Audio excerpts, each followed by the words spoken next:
اس لیے آج کے پروگرام منعقد کیا جا رہا ہے اور یہ نغمہ گنگنایا جائے گا، یہ نعرہ بلند کیا جائے گا اور مرتے دم تک ہم اس سلسلے سے جڑے رہیں گے انشاءاللہ۔ محمد عربی صلی اللہ علیہ وسلم کی ذات گرامی کا ایک ایک پہلو ہمیں ایک ایک فرد بشر تک پہنچانا ہے، ایک ایک امتی تک پہنچانا ہے، اور بچوں کے ذہنوں میں اللہ کے نبی کی شکل و صورت کے وہ تمثیلی شکل کو ہمیں پیش کرنا ہے کہ اللہ کے نبی کا چہرہ ایسا تھا، اللہ کے نبی کی ناک ایسی تھی، اللہ کے نبی کے ہونٹ ایسے تھے، اللہ کے نبی کی گردن ایسی تھی، اللہ کے نبی کی چھاتی ایسی تھی، اللہ کے نبی کے قدم ایسے تھے۔ جو ظاہری کردار ہے اسے بھی ہمیں بتانا ہے۔ اللہ کے نبی کی مجالس ایسی ہوا کرتی تھی، اللہ کے نبی گناہوں سے بالکل پاک تھے، اللہ کے نبی کبھی بھی جھوٹ نہیں بولتے تھے، اللہ کے نبی سچائی کے پیکر تھے، اللہ کے نبی کی مجلس میں غیبتیں نہیں ہوا کرتی تھی، اللہ کے نبی نے اللہ تعالیٰ کے کلمے کو بلند کرنے کے لیے کیا کیا کاوشیں کی تھی۔ آپ کہاں پیدا ہوئے تھے، آپ کی محنتیں کہاں تھی، طائف کے میدان میں آپ کے ساتھ کیا کچھ گھٹا تھا، مکے کی گلیوں میں آپ کے ساتھ کیا کچھ گزرا تھا، مدینے کی گلیوں میں آپ کس تابناکی اور کس درخشانی کے ساتھ سیر کیا کرتے تھے، آپ کون کون سی سواریوں کا استعمال کیا کرتے تھے، آپ اونٹ کا بھی استعمال کرتے تھے، اونٹنی کا بھی استعمال کیا کرتے تھے، آپ کے آنے سے دنیا میں کیا کیا انقلاب آیا، عورتوں کو پہلے کیسے ان کی عزتوں کو پامال کیا جاتا تھا، آج عورتوں کو کیا عزت و وقار مل گیا ہے، بچوں کو کیسے ان کی ناموس کو اور بچوں کے کردار کو کیسے نامیٹ کر دیا جاتا تھا، آج ان کو کیا بلندیاں دی جا رہی ہیں، اور وہاں پر نوجوانوں کو کیا بلندیاں نبی مکرم صلی اللہ علیہ وسلم سے ملی ہے۔ میرے بھائیوں، یہ تمام کردار ہمیں پوری امت کے ایک ایک بچے تک ہمیں پہنچانا ہے۔ ہماری میوات میں اگر ہم اندازہ لگائیں تو ہمارے میوات کل 8 اضلاع پر مشتمل ہے، 8 اضلاع میں تقریباً 25 تحصیل ہے۔ 8 اضلاع میں اس لیے کہہ رہا ہوں جو علاقہ میوات ہے، جو راجستھان پر، یو پی پر اور ہریانہ پر مشتمل ہے، اور دہلی کا بھی کوئی ایک حصہ اس میں شامل ہے، اس حصے میں رہنے والے میووں کی آبادی تقریباً 60 لاکھ کی آبادی پہنچتی ہے۔ اگر اسی کو ہم اپنے نقطۂ نگاہ میں رکھیں، اپنے مقاصد و اہداف میں رکھیں، اگر ہمارے نظر میں وہی ایک قوم آ جائے اور ہم پورے میوات واسیوں کو اللہ کے نبی صلی اللہ علیہ وسلم کو پیغام پہنچانا چاہیں تو نوجوان، ان میں بچی بھی ہو سکتی ہے، لڑکا بھی ہو سکتا ہے، لڑکی بھی ہو سکتی ہے، ان پڑھ بھی ہو سکتا ہے، پڑھا لکھا بھی ہو سکتا ہے، ان تمام بچوں کو یہ بات پہنچانے کے لیے، اللہ کے نبی کی سیرت کو پہنچانے کے لیے ہمیں آپ تمام حضرات کے تعاون درکار ہے۔ اور جو 1500 کی یہ تعداد ہے، کچھ بھی نہیں تو پڑھنے والے بچوں کی تعداد جو میوات بھر میں رہنے والے ہیں ان کی 15 لاکھ تقریباً ہوگی۔ ہم یہ چاہتے ہیں کہ اللہ کے نبی کے اس پیغام کو 15 لاکھ بچے پڑھیں،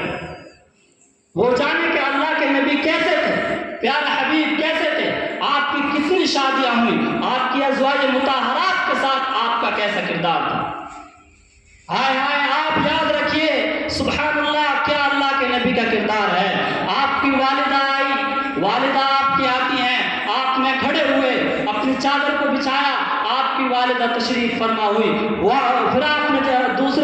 آپ کے والد آئے، آپ نے اپنی چادر کو اٹھایا اور پھر دوبارہ رکھ دیا، آپ کے بھائی آئے اور آپ نے پھر اپنی ایک اور چادر کو لیا اور ان کے لیے بچھا دیا اور پھاڑ کر ان کے لیے رکھا، وہ بچھا دیا ان کو یا پھاڑ کے نہیں تو ایک حصہ اس کا رکھا گیا، تینوں بیٹھ گئے، ان کی تعظیم و توقیر کی، ان سے بات کی، ان سے آنے کا سبب دریافت کیا، اور جب جانے لگے تو ان کو ڈھیر ساری داد و دہش کے ساتھ ان کو روانہ فرمایا۔ پوچھنے والوں نے پوچھا یہ آنے والے کون تھے جن کا اتنا اعزاز و اکرام کیا گیا، تو بتایا گیا کہ یہ آپ کے رضائی ماں باپ تھے، جس ماں سے آپ نے دودھ پیا تھا، ان کے شوہر اور ان کے بیٹے آپ سے ملنے کے لیے آپ تشریف لائے۔ بنو سعد قبیلہ تھا، بنو سعد کی رہنے والی دائی حلیمہ رضی اللہ تعالی عنہ، ان کی بیٹی آتی ہیں، ایک مدت کے بعد آتی ہیں، اور آپ کے تمام صحابہ کا ہر طرف بول والا تھا، ہر طرف وہ جا رہے تھے اور تمام شہروں کو فتح کرتے ہوئے جا رہے تھے۔ وہاں بنو سعد پر پہنچے، اس قبیلے کو گرفتار کر لیا گیا، وہاں کے گرفتار شدہ افراد کو لایا گیا، ان میں مرد بھی ہیں عورتیں بھی ہیں۔ جب ان کو مدینہ لایا گیا اور تو اس وقت میں کسی کو یہ معلوم ہوا کہ نبی مکرم صلی اللہ علیہ وسلم جو ان تمام جوانوں کے اور صحابہ کے سردار ہیں، ان کا تعلق بنو سعد سے رہا ہے، کوئی جائے اور ان کی بہن شیما کو بلا لائے اور ان کو ہماری عرضی پیش کرے اور انہیں بتائے کہ یہ آپ کے خاندان سے تعلق رکھنے والے ہیں۔ شیما کو یہ بات پہنچائی گئی رضی اللہ تعالی عنہ۔ حضرت شیما کھڑی ہوتی ہیں، اپنے قبائل کے لوگوں کے ساتھ چلتی ہیں، آپ کا ٹینٹ جہاں لگا ہوا تھا وہاں پہنچتی ہیں۔ وہاں پہنچنے کے بعد میں آپ نے پیغام پہنچوایا کہ آپ اپنے نبی پاک محمد صلی اللہ علیہ وسلم سے کہیے کہ آپ کی بہن آپ کا انتظار کر رہی ہیں۔ نبی پاک کو جب یہ پیغام پہنچایا گیا، حضور کھڑے ہو جاتے ہیں، باہر تشریف لاتے ہیں اور جب پوچھتے ہیں کہ کیسا آنا ہوا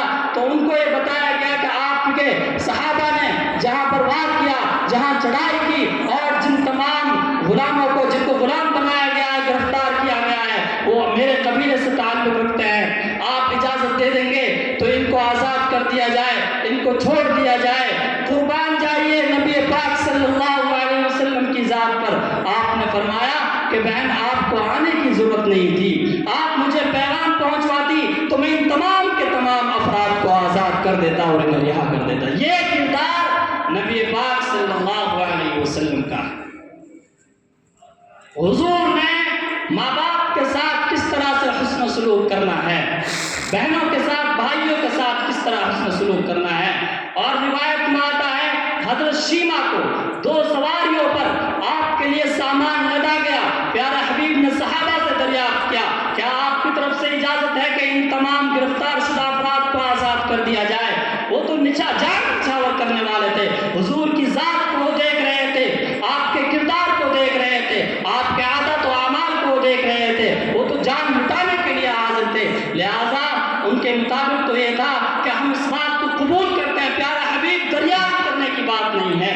آپ جس کو چاہیں آزاد کر دیں، جس کو چاہیں غلام رکھیں، ہم خود آپ کے غلام ہیں، آپ کے لیے پوری اجازت ہے۔ پیارے حبیب نے سب کو آزاد کر دیا اور حضرت شیما کو پورے عزت و احترام کے ساتھ 2 سواریوں کے ساتھ اور ان پر سامان رکھ کر آپ نے ان کو بعزت رخصت فرمایا۔ یہ پیارے حبیب کا کردار، صحابہ کے ساتھ آپ کا کردار، سبحان اللہ، آپ ان کے ساتھ بیٹھتے، ان سے باتیں کرتے، ان کے ساتھ ہمدردی کرتے، تعزیت و تسلی دیتے، یعنی پیارے حبیب کا جو کردار ہے وہ ہمارے سامنے بالکل نمایاں ہے۔ اللہ کے نبی کی ذات کو، آپ کے عادت و اطوار کو، آپ کے کردار کو تمام نونہالوں تک ہمیں پہنچانا ہے، یہ ہمارا عزم ہے۔ اور ہم بڑھ رہے ہیں، اس مرتبہ ہم نے اسکولوں میں بھی دعوت دی، مدرسوں میں بھی دعوت دی، مکتبوں میں بھی دعوت دی، بحمدہ تعالیٰ 1500 طلباء و طالبات نے ہمارے اس پروگرام میں حصہ لیا، اور اکابر علماء